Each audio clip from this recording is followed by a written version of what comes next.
तेज रोशनी के धमाके ने मेरी आंखों को कुछ पलों के लिए चौंधिया दिया। सामने खड़ा रुद्र किसी जीते हुए शिकारी की तरह मुस्कुरा रहा था। उसने बहुत आराम से केबिन का दरवाजा अंदर से लॉक किया और चाबी अपनी जेब में डाल ली। इस बार उसने हाथ में कोई पिस्तौल नहीं थी, लेकिन उसका ये शांत और खतरनाक अंदाज कल रात की बंदूक से कहीं ज्यादा जानलेवा था। तुम्हें क्या लगा मिस्टीरियस क्वीन, कि रुद्र प्रताप सिंह को इतनी आसानी से बेवकूफ बनाया जा सकता है? रुद्र धीरे धीरे मेरी तरफ बढ़ने लगा। उसकी भारी आवाज खाली केबिन में गूंज रही थी।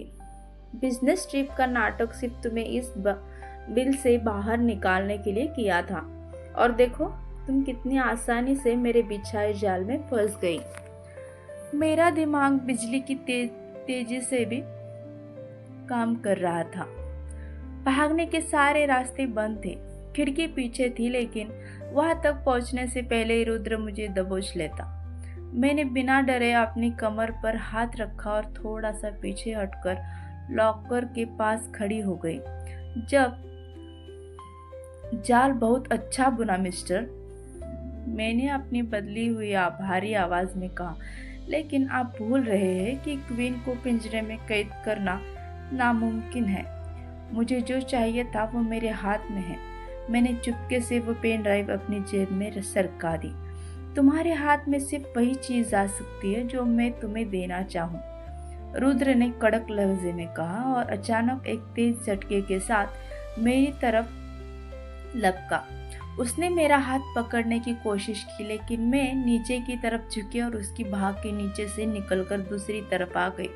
रुद्र ने तुरंत मुड़कर मेरी कॉलर पकड़नी चाहिए, पर मैंने उसके सीने पर एक जोरदार किक मारी। रुद्र को एक कदम पीछे हटा, लेकिन वो रुका नहीं। उसने दोबारा मुझ पर हमला किया, और इस बार उसने फुर्ती दिखाते हुए मेरी दोनों कलाइयों को पीछे से तरफ से घुमाकर मुझे सीधे दीवार से सटा दिया। इस हाथापाई में हमारा बैलेंस बिगड़ गया और हम दोनों दीवार के सहारे टिक गए। रुद्र का पूरा वजन मुझ पर था। उसकी तेज होती सांसें सीधे मेरे नकाब को छू रही थी। इस बेहद करीबी मोड़ पर रुद्र की आंखें अचानक मेरी कलाई के उस निशान पर टिक गई जिसे उसने सुबह ही देखा था। उसका शरीर एक पल के लिए जम गया। उसकी आंखों में फैली जीत की चमक पल भर में ही गहरे सदमे और दर्द में बदल गई। उसने बड़ी ही धीमी कांपती हुई आवाज में कहा, ये निशान, मायरा तुम? रुद्र के हाथों की पकड़ ढीली पड़ गई।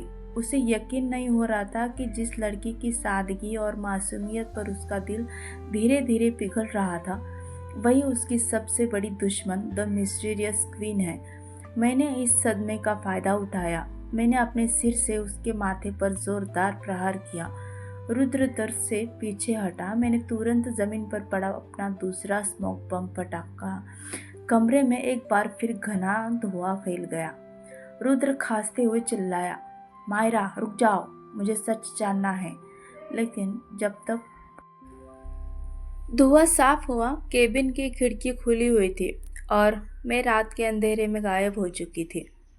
रुद्र वही घुटनों के बल बैठ गया।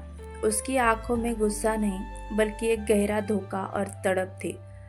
उसने पहली बार किसी से प्यार करना शुरू किया था, और वही लड़की उसकी सबसे बड़ी दुश्मन निकली।